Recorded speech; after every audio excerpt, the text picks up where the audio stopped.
राष्ट्रीय मानव सेवा संस्थान ने बरेली स्थित बड़े डाकघर के सामने महापौर उमेश गौतम के सिटी कार्यालय में एक शाम ढले 100 दीप जले, कुंदनसिया शीला देवी साहित्य सम्मान कार्यक्रम किया गया। कार्यक्रम की अध्यक्षता वीरेंद्र प्रसाद खंडेलवाल ने की। कार्यक्रम का संचालन मनोज दीक्षित टिंको और आकाशवाणी बरेली प्रसारण के रविंद्र कुमार मिश्रा ने किया। कार्यक्रम के मुख्य अतिथि बरेली के महापौर डॉक्टर उमेश गौतम का राष्ट्रीय मानव सेवा संस्थान के राष्ट्रीय महामंत्री नरेंद्र पाल ने उनको शाल ओढ़ाकर एवं राष्ट्रीय मानव सेवा संस्थान का स्मृति चिन्ह देकर कार्यक्रम में सम्मान किया तथा महापौर उमेश गौतम जी से ब्रिजेश आकिचन को अपनी कलम की निपुणता और साहित्य रचना में सम्राटता के लिए शाल ओढ़ाकर एवं संस्थान का स्मृति चिन्ह दिलाकर सम्मान कराया। इसी कड़ी में साहित्य कवित्री सत्यवती सिंह सत्य को भी साहित्य पाठ करने पर राष्ट्रीय मानव सेवा संस्थान की राष्ट्रीय अध्यक्ष बिंदु सक्सेना ने उन्हें शाल ओढ़ाकर संस्थान का स्मृति चिन्ह देकर सम्मान किया। आयोजन में बरेली शहर की तमाम साहित्य एवं हास्य विभूतियों ने अपने काव्य पाठ से आयोजन में आए सभी अतिथियों को भाव विभोर कर दिया। इस मौके पर राष्ट्रीय मानव सेवा संस्थान की राष्ट्रीय अध्यक्ष बिंदु सक्सेना ने बताया, यह आयोजन मेरे स्वर्गवासी पिता कुंदन माता सिया और महामंत्री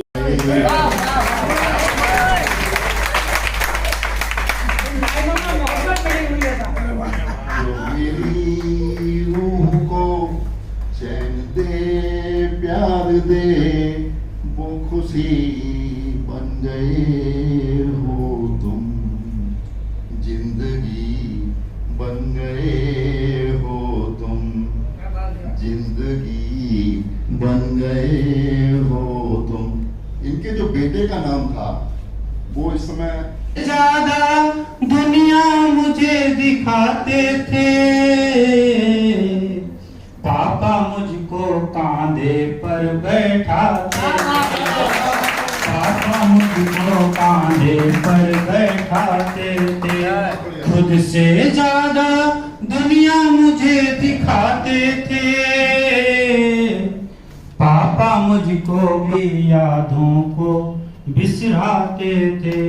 उसमें वाला है, दिन भर तेरी यादों को बिसराते थे, शाम ढले उनकी जद में आ जाते थे। कार्यक्रम करने अपनी टीम के साथ पहुंची थी। मौसम भी खुशनुमा था, थोड़ी थोड़ी शर्द हवाएं चल रही थी। दो संगठन के लोग मिल गए थे, करीब 25-30 लोग थे।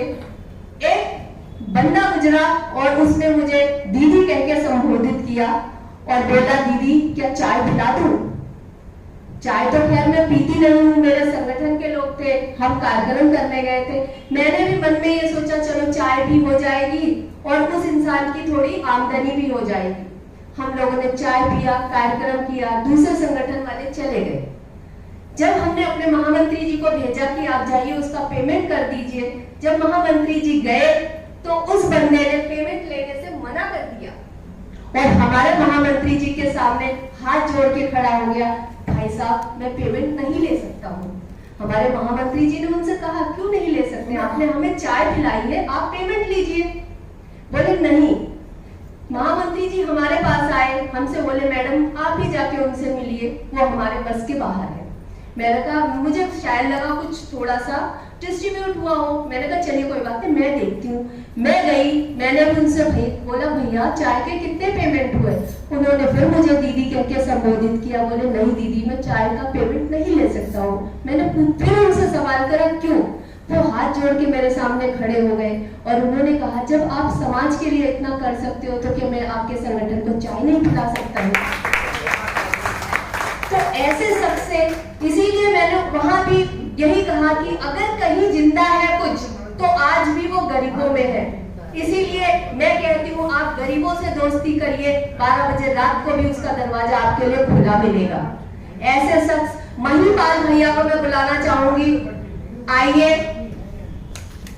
और मैं अपने आज के अध्यक्ष महोदय खंडेलवाल अंकल जी से कहूंगी, उन्हें एक हमारे संस्था का मोमेंटो देख के सम्मानित करें और आप मिलिए। ये ऐसी शख्सियत है क्योंकि शायद इन्हीं के जैसों पे आज दुनिया टिकी है। जहां हम किसी का 1 रुपया नहीं छोड़ते हैं, इस बंदे ने हमें 300 रुपए की चाय फ्री पिलाई थी और पैसा एक भी नहीं लिया था।